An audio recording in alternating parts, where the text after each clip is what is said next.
नमस्कार दोस्तों। दोस्तों आखिरकार वो दिन आ ही गया। आरजेएस की वैकेंसी आ गई है और आरजेएस की भी बम्पर वैकेंसी आई है दोस्तों।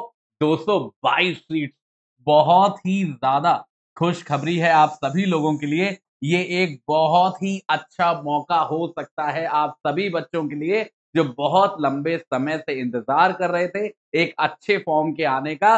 लो बच्चों, वो आ गया है। और देखिए, ये जो आरजेएस का एग्जाम है, इसको अगर आप लोगों ने सही से तैयारी कर ली और इसको समझ लिया तो बहुत अच्छे ब्राइट चांसेस बन सकते हैं आपके। ठीक है, तो देखो फॉर्म वगैरह भरने की प्रक्रिया शुरू हो गई है आज ही से और आपके पास समय है 8 तारीख तक का। 8 मई तक आपको फॉर्म भरना है। तो ये सारी रिक्वायरमेंट्स को समझ लीजिएगा। 16 तारीख को आपका प्रीलिम्स है, तो तब तक बिल्कुल जितनी भी फॉर्मेलिटीज है सबको प्रायोरिटी पे खत्म कर लीजिएगा। अब देखो, मैं आप लोगों को 5 पॉइंट्स पे गाइडेंस देने वाला हूं कि आप अपनी आरजेएस की तैयारी को कैसे स्ट्रांग बना सकते हो, कैसे स्ट्रेटेजाइज कर सकते हो और किस तरीके से ये एंश्योर कर सकते हो कि प्रीलिम्स का एग्जाम आपका क्रैक हो जाए।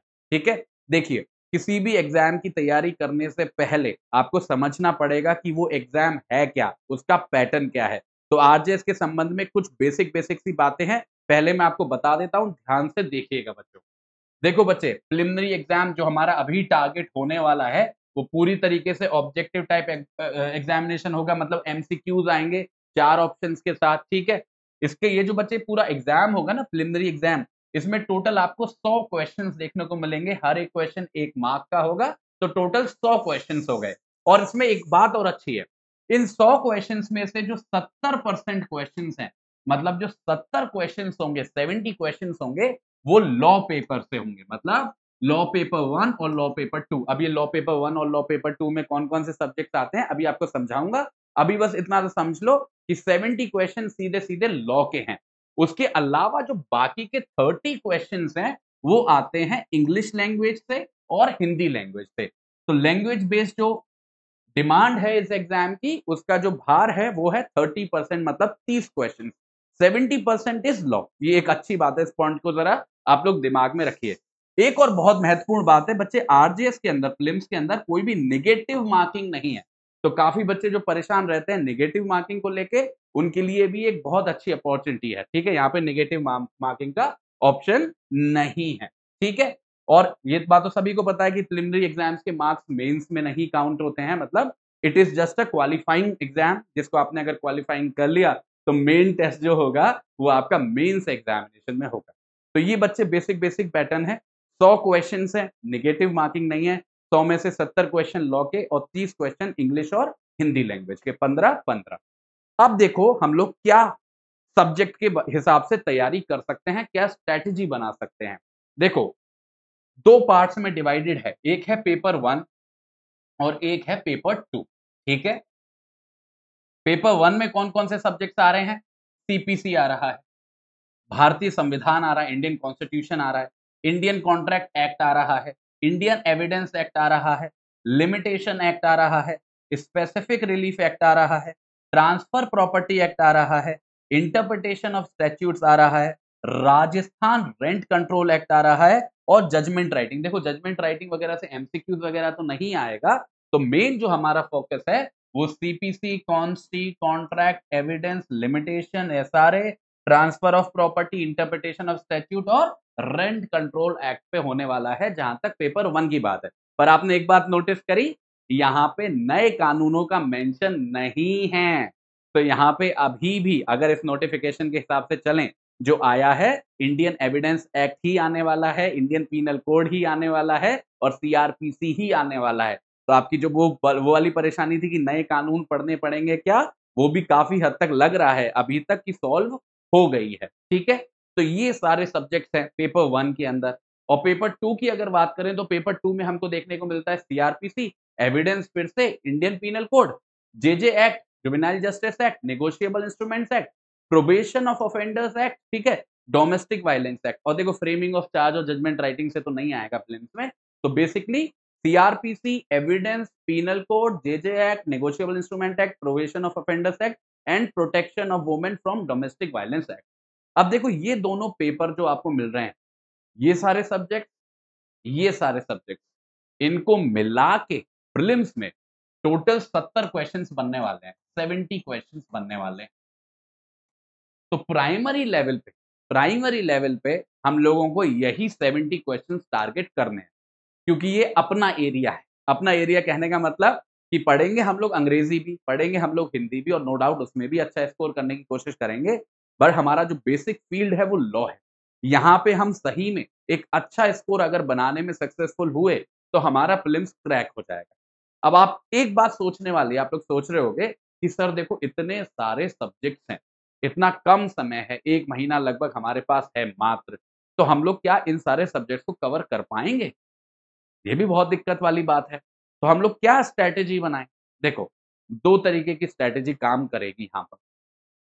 पहले तो आप इस बात को समझो कि प्रिपरेशन में आप किस लेवल पे हो अभी। अपने आप से पूछो इनमें से कौन से ऐसे सब्जेक्ट्स हैं, जो आपने पढ़ रखे हैं। पढ़ रखे हैं मतलब आपको समझ में आ गए, मैं रिवीजन की बात नहीं कर रहा। आपने कौन-सा सब्जेक्ट पढ़ा है, उसके सेक्शंस को समझ रखा है। सबसे पहले उनको मार्क कर लो। ठीक है कि कौन-कौन से सब्जेक्ट्स हैं। जैसे सीपीसी मेरा कवर हो रखा है, कॉन्स्टी हो रखा है, इंडियन कॉन्ट्रैक्ट हो रहा है, एविडेंस हो रखा है। इस तरीके से पहले देखो। पहले 2 पार्ट में डिवाइड करो, कौन से सब्जेक्ट्स हैं जो आप पढ़ चुके हो और कौन से सब्जेक्ट्स हैं जो आपने अभी तक नहीं छुए हैं, अगर ऐसे कोई सब्जेक्ट्स हैं तो। अब दूसरे नंबर पे आप क्या करो, अपना जो टाइम टेबल बनाओ, वो उसी हिसाब से बनाओ। अगर सिचुएशन ऐसी है कि इसमें से ज़्यादातर सब्जेक्ट्स आपने पढ़ रखे हैं पहले, इनमें से 70-80% आपने सब्जेक्ट्स पढ़ रखे हैं, खास करके जैसे मेजर आपने सीपीसी, कॉन्स्टी, कॉन्ट्रैक्ट, एविडेंस वगैरह पढ़ रखा है, इधर सीआरपीसी पढ़ रखा है, पीनल कोड पढ़ रखा है। तो आप एक काम करना, अपना जो शेड्यूल बनाओगे, टाइम टेबल बनाओगे, वो इस तरीके से बनाना कि उसमें जो लगभग मैं बोलूँगा अगर 8 घंटे का आप टाइम टेबल बना रहे हो, तो उसमें से 5 घंटे आप इन सब्जेक्ट्स को देना जो आपने नहीं पढ़े हैं, और 3 घंटे 3 आवर्स आप इन सब्जेक्ट्स को देना जो आपने पढ़ लिए हैं। देना समय दोनों को है। ऐसा मत करना कि कोई सब्जेक्ट पढ़ लिया है तो उसे बिल्कुल इग्नोर कर दो। रिवीजन भी उतना ही ज़रूरी है, ठीक है? तो थोड़ा ज़्यादा समय उन सब्जेक्ट्स को दे देना, जिन सब्जेक्ट्स को अभी तक आपने कवर नहीं कर पाया है, और जिनको कवर कर लिया है, उनके रिवीजन के लिए 3 घंटे आप लोग लेके चलो अभी कम से कम, ठीक है? और अगर ज़्यादा से ज़्यादा सब्जेक्ट्स कवर कर रखे हैं आपने ऑलरेडी, तो इस समय में बदलाव भी कर सकते हो, इसको थोड़ा कम कर लेना, इसको थोड़ा बढ़ा लेना। और वहीं ऐसा हो जाए कि आपने बहुत सब्जेक्ट कम कवर कर रखे हैं, 1, 2, 3 ही कवर हैं, बाकी सब आपको करने हैं, तो इस वाले समय को और बढ़ा लेना, 6 घंटा कर लेना, और इसको थोड़ा-सा कम कर लेना। पर याद रखना बच्चों, दोनों का बैलेंस बना के चलना है। उन सब्जेक्ट्स को भी पढ़ना है जो हम लोगों ने कवर किए हुए हैं, और उन सब्जेक्ट्स को भी पढ़ना है जो हम लोगों ने कवर नहीं किए हैं। इसी स्ट्रैटेजी के हिसाब से बच्चे चलोगे, तभी एक अच्छा स्कोर आ पाएगा, क्योंकि क्वेश्चन तो लगभग हर सब्जेक्ट से पूछा जाने वाला है। तो उस हिसाब से हम लोगों को तैयारी करनी है। तो ये तो हो गई पहली बात कि हम लोग अपने टाइम टेबल को बैलेंस कैसे करें। अब देखो कितना घंटे पढ़ोगे एक दिन में, देखो स्ट्रेस आउट मत करना, ठीक है? नर्वस मत होना, घबराना मत। जो भी जितना भी मैनेज कर सकते हो, कम से कम 8 घंटे। 8 घंटे से कम मत पढ़ना अभी के लिए, ठीक है? अगर 10 पढ़ सकते हो तो बहुत अच्छी बात है, 12 पढ़ सकते हो तो उससे भी अच्छी बात है, पर उससे ज़्यादा मत पढ़ना। उससे ज़्यादा पढ़ोगे तो क्या होगा, इतना अंडर प्रेशर आ जाओगे कि सब कुछ पढ़ा-लिखा भी खराब हो जाएगा। तो 8 से लेके 12 की रेंज में जो भी आप मैनेज कर सकते हो कंफर्टेबली, बिना पागल हुए, ठीक है? बिना पागल हुए जितना आप मैनेज कर सकते हो, उस हिसाब से अपना शेड्यूल बना लो, और उसी हिसाब से इसको बैलेंस आउट कर लेना, 30% 70% ऐसा कुछ करके, ठीक है? ये सबसे पहली चीज़। दूसरे नंबर पे कि पढ़े क्या? ये सबसे बड़ा सवाल है, कि आपने बोल दिया सर कि आप जो सब्जेक्ट छूट गए हैं उनको पढ़ लो। अब पढ़े क्या? अब 1 महीने में हमारे पास इतना समय तो है नहीं कि हम लोग किताब पढ़ लेंगे कोई। तो यहाँ पे बच्चे आप या तो ये काम कर लो, अगर आपके पास हैंड रिटन नोट्स वगैरह हैं, आपने बना रखे हैं, तो उनका सहारा ले लो, वो बहुत बढ़िया ऑप्शन हो सकता है, ठीक है? या फिर अगर कुछ भी ऐसा नहीं मिल रहा है कंटेंट, तो मैं तो बोलूँगा बच्चे स्टैट्यूट का सहारा लो सीधे-सीधे, एक्ट को पकड़ो। जितना समझ पाओ, जितना पढ़ पाओ, उसे पढ़ने की कोशिश करो। या फिर ऐसा भी कर सकते हो कि प्रीलिम्स के लिए गाइड आती हैं, छोटी ब्रीफ गाइड आती हैं, जैसे परीक्षा मंथन वगैरह की गाइड आती हैं, उनको भी आप पकड़ सकते हो। पर पकड़ना छोटा ही कंटेंट, कोई भी कंटेंट जो बहुत टाइम कंज्यूमिंग लगे, उसको अभी पकड़ना बहुत बड़ी बेवकूफ़ी होगी। ये मान के चलो आप किसी भी एक सब्जेक्ट को अब 3 या 4 या 5 दिन से ज़्यादा दे नहीं पाओगे। तो जिस भी कंटेंट को पकड़ना दिमाग में इसी बात को रख के पकड़ना कि क्या वो 4-5 दिन में कवर होने वाला कंटेंट है या नहीं। और अभी केवल प्रीलिम्स की सोचो, अभी मेंस की बात बिल्कुल मत करो, ठीक है? तो उस हिसाब से जितना ब्रीफ कंटेंट पकड़ोगे, उस ब्रीफ कंटेंट को अच्छे से पढ़ 2 बार पढ़ लो, 3 बार पढ़ लो, अगर कुछ ना मिले तो स्टैट्यूट को ही पकड़ लो। क्योंकि इसमें 1-2 एक्ट को अगर निकाल दूँ तो बाकी के ज़्यादा स्टैट्यूट जो हैं वो ज़्यादा बड़े नहीं हैं। खासकर ये जो सारे स्टैट्यूट्स हैं, लिमिटेशन हो गया, एसआरए हो गया, ये ज़्यादा बड़े-बड़े नहीं है, पॉक्सो हो गया, डोमेस्टिक वायलेंस हो गया, ये आप डायरेक्ट स्टैट्यूट से भी कवर कर सकते हो और इतना कवर हो जाएगा कि आप प्रीलिम्स के क्वेश्चन्स निकाल लो। ठीक है? तो दूसरी बात हो गई कि कंटेंट जो हमको पकड़ना है, वो ब्रीफ होना चाहिए। अभी किताबों का समय नहीं है, अभी बहुत ज़्यादा डिटेल में जाने का समय हमारे पास बचा नहीं है। ठीक है? ये हो गई दूसरी बात। तीसरी बात, एक बहुत बड़ा सवाल आता है बच्चों का कि क्या हम लोग नोट्स बनाएँ अभी बैठ के? क्या नोट्स बनाने की प्रक्रिया को चालू रखें? देखो बच्चे, मैं ये बोलूँगा, देखो नोट बनाने की जो प्रक्रिया है, उसमें थोड़ा-सा समय ज़्यादा लग जाता है। अगर आप मैनेज कर सको कि डायरेक्ट कंटेंट को पढ़ के आपके दिमाग में बातें रिटेन हो रही हैं या फिर पेन से अगर मार्क करने से काम चल रहा है, तो बच्चे वो स्ट्रैटेजी ज़्यादा बेहतर होगी। उससे क्या होगा कि आप कम समय में ज़्यादा कंटेंट कवर कर पाओगे और अभी उसी बात की हमें सबसे ज़्यादा ज़रूरत है। तो कोशिश करना कि अगर आप बहुत डिटेल में ना जाओ और बहुत ज़्यादा डिटेल्ड नोट्स ना बनाओ जो टाइम कंज्यूमिंग हो, और आप अगर किताब को या जो भी आपकी गाइड वगैरह है या स्टैट्यूट है उसको मार्क करके अगर काम चला सकते हो, तो वो बहुत अच्छा रहेगा। क्योंकि जितना ज़्यादा कंटेंट कवर हो जाएगा और जितनी ज़्यादा बार कवर हो जाएगा, वो बच्चे ज़्यादा फ़ायदा देगा आपको प्रीलिम्स एग्ज़ाम के अंदर। तो आप ये ज़रूर बात को ध्यान रखिएगा कि नोट मेकिंग अगर करनी भी है, तो वो बहुत ज़्यादा टाइम कंज्यूमिंग नहीं होनी चाहिए और कोशिश करो अगर उसको इग्नोर कर सकते हो तो। अब चौथा पॉइंट है लैंग्वेज पेपर्स का, इंग्लिश का और हिंदी का। देखो, आप सभी को मैंने बताया कि इंग्लिश से और हिंदी से 15-15 क्वेश्चन बनते हैं, 30 नंबर का पेपर आएगा। तो इसको इग्नोर तो कर नहीं सकते हैं ऑब्वियसली। अब आप एक काम करो, एक स्ट्रैटेजी बनाओ।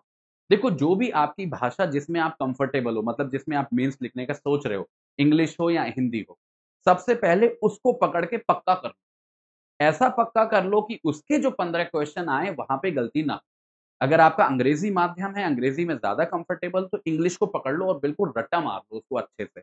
अगर आपका हिंदी माध्यम है, तो यही काम आप हिंदी के साथ करो और जब वो चीज़ हो जाए, उसके बाद दूसरे सब्जेक्ट को पकड़ना और इसको भी साथ के साथ चलाओ। जैसे आप लॉ के सब्जेक्ट्स को ये समय दे रहे हो, कम से कम रोज़, कम से कम 1 से 2 घंटा भाषा को भी दो। ठीक है, मेरे हिसाब से 2 घंटा सबसे बढ़िया है, ठीक है? 1-1 घंटा भी अगर आप लोग आपस में डिस्ट्रीब्यूट कर लेते हो, वो सबसे आइडियल सिचुएशन होगी। इससे क्या होगा कि आप कुछ भी छोड़ के नहीं जाओगे और आपका जो पूरा 100 नंबर का पेपर होगा, उसमें आपके क्वेश्चन्स को अटेम्प्ट करने की प्रोबेबिलिटी बनी रहेगी। क्योंकि बच्चे भूलना मत, यहाँ पे नेगेटिव मार्किंग नहीं है। तो ऐसे बहुत क्वेश्चन्स में चांसेस बनेंगे, जहाँ पे अगर आपको थोड़ा बहुत आइडिया हुआ, उस क्वेश्चन के बारे में, तो आप सही कर सकते हो। और यहाँ पे रिस्क ले सकते हो क्योंकि नेगेटिव मार्किंग है नहीं। तो जितना ज़्यादा पढ़ के जाओगे ना, उतनी बेहतरी होगी, उतनी एक्यूरेसी बनेगी क्योंकि क्वेश्चन तो 100 के 100 करके ही आने हैं। सही हो जाएँ, गलत तो नेगेटिव मार्किंग है नहीं। तो कोशिश करना कि उन 100 में से जो करके आओगे, ज़्यादा से ज़्यादा सही हो सकें। वो तभी हो सकेंगे जब आप सिलेबस को, चाहे वो लॉ का सिलेबस हो, चाहे अंग्रेज़ी का सिलेबस हो, चाहे हिंदी का सिलेबस हो, उसको कवर कर लोगे अच्छे से कम 1 बार। अगर कुछ भी ना हो बच्चे, एक्ट का कंटेंट पेज पढ़ लेना 4-5 बार, उससे भी बहुत सहायता हो जाती है तुक्के मारने में एटलीस्ट। तो पूरी तरीके से तो किसी सब्जेक्ट को बिल्कुल छोड़ के मत जाना और ये रेंट कंट्रोल एक्ट वगैरह जो हैं, इनको भी देख लेना एक बार ज़रूर, ठीक है? अब आखिरी बात ये है कि अब आप सभी लोग घबराओगे, अब आप सभी लोगों को डर लगेगा। हड़बड़ाओगे कि सर क्या करें, सर क्या करें, सर क्या करें? सीट्स अच्छी आई हैं, सब कह रहे हैं बहुत अच्छी अपॉर्च्युनिटी है, पर मैं कैसे करूँगा, मैं कैसे करूँगी? देखो, सबसे कठिन काम यही है। आप बिल्कुल सोचो ही मत एग्ज़ाम के बारे में, बिल्कुल लोड लो ही मत। आप आज एक शेड्यूल बना लो और उस शेड्यूल को पूरी तरीके से फ़ॉलो करो, जब तक प्रीलिम्स का एग्ज़ाम नहीं हो जाता है। ना इधर की कुछ देखनी है, ना उधर की कुछ सुननी है। ज़्यादा ओवरथिंक करना नहीं है, बार-बार स्ट्रैटेजी बदलनी नहीं है, ज़्यादा इन्फॉर्मेशन इकट्ठी करनी नहीं है। केवल आपको सिलेबस बता दिया मैंने, सिलेबस क्या है, उस पर बिल्कुल नज़र गड़ा के फ़ोकस करो, टारगेट बना के चलो कि मेरे को ये एग्ज़ाम क्रैक करना है किसी भी तरीके से बस, और 1 महीने के लिए बिल्कुल गायब हो जाओ। बहुत अच्छे चांसेस हैं कि अगर आपने अपने दिमाग को कंट्रोल कर लिया और आपकी हल्की-फुल्की अच्छी तैयारी हो गई, आपका प्रीलिम्स क्रैक हो जाएगा। और मैं आपको बता दूँ, अगर आपका प्रीलिम्स क्रैक हुआ, तो मेंस के लिए आपको थोड़ा बहुत समय मिल जाएगा और तब भी हम लोग एक अच्छी स्ट्रैटेजी बना के उस एग्ज़ाम को भी क्रैक करने का तरीका निकाल ही लेंगे, ठीक है? अब ये जो आपकी पूरी जर्नी है, इसमें मैं आपकी कैसे हेल्प कर सकता हूँ, वो मैं आपको समझा देता हूँ। देखो बच्चे, आज शाम से, आज रात 9 बजे से ही देखो कितना एप्रोप्रिएट टाइम है, कितना सूटेबल टाइम है कि आज ही नोटिफ़िकेशन आया और आज से ही क्लासेस शुरू हो रही हैं। आज रात 9 बजे से हम लोग कॉन्ट्रैक्ट एक्ट को शुरू कर रहे हैं, ठीक है? कॉन्ट्रैक्ट एक्ट को मैं इस तरीके से पढ़ा रहा हूँ कि जहाँ पे मैं कानून भी समझाऊँगा और आपको प्रैक्टिस भी कराऊँगा, एमसीक्यूज़ वगैरह की। तो ये एक ऐसी सीरीज़ होगी जहाँ पर आपको बहुत हेल्प मिलेगी। एक प्रैक्टिकल सीरीज़ होगी जिससे कि आप आसानी से उन क्वेश्चन्स को समझ पाओगे जिससे आपका कल को सामना होने वाला है। तो आप एक हैबिट डेवलप कर लो, अगर कर पाओ, कि रोज़ रात को 9 बजे मेरी क्लासेस को अटेंड करो। और मैं इन क्लासेस के अंदर अभी कॉन्ट्रैक्ट कवर कर रहा हूँ, आगे और भी सब्जेक्ट कवर करूँगा और बाकी का भी कंटेंट मैं आपके लिए लाता रहूँगा। जितने माइनर सब्जेक्ट्स हैं, अदरवाइज़ सब्जेक्ट्स हैं, उनके ऊपर मैं वन शॉट वगैरह बनाता रहूँगा, पर ये एक हैबिट का पार्ट बना लो रोज़। इससे क्या होगा, आपकी प्रैक्टिस बहुत अच्छी हो जाएगी, जिससे कि आप एग्ज़ाम में जब जाओगे, बैठोगे तो आपको डर नहीं लगेगा, ठीक है? तो अब इस तरीके से सोचना है, इस तरीके से प्लान आउट करना है, बहुत ओवरथिंक बच्चों करनी नहीं है, ठीक है? तो आज जितना सोचना है सोच लो, एक्साइटेड होना है एक्साइटेड हो लो, डरना है डर लो, पर कल से, कल का जो सूर्योदय हो, वहाँ से बिल्कुल नई नई शुरुआत करना, नए शेड्यूल के साथ, एक पक्की स्ट्रैटेजी के साथ जो मैंने आपको बताई, लॉ पेपर दोनों को साथ में लेके चलो, रिवीजन भी चलना चाहिए, नया भी पढ़ना चाहिए, लैंग्वेज के पेपर को भी साथ में लेके चलो, कम से कम दोनों को 1-1 घंटा दो, जिसमें कंफर्टेबल हो उसको हमेशा पहले पढ़ने की कोशिश करो और कोशिश करो कि अपने दिमाग को ज़्यादा से ज़्यादा शांत रख सको, इसकी बहुत ज़्यादा ज़रूरत पड़ने वाली है, ठीक है? बाकी जो भी परेशानी होगी, जो भी दिक्कत होगी, आप सभी को पता है, मैं यहाँ पे उपलब्ध हूँ। आपको कोई भी हेल्प चाहिए, तो आप मेरे टेलीग्राम चैनल को जॉइन कर लो, हाफ पेस लीगल, HALFPACELEGAL। अगर इसको आप सर्च करोगे टेलीग्राम चैनल पे, टेलीग्राम की ऐप पे, तो आपको ये मेरा चैनल दिख जाएगा, उसको जॉइन कर लो। उसपे मैं रोज़ कंटेंट डालता रहूँगा जो आरजेएस के लिए रिलेवेंट होगा और क्लासेस वगैरह की इन्फॉर्मेशन भी मैं वहीं पे डालता हूँ। तो आप सभी के लिए बहुत हेल्पफुल होगा अगर आप इस टेलीग्राम चैनल को जॉइन कर। बाकी आप सभी लोगों से रोज़ रात को ना 9 बजे मुलाकात होती रहेगी। उम्मीद है आप सभी लोग जुड़ेंगे मेरे साथ। तब तक के लिए बहुत-बहुत धन्यवाद।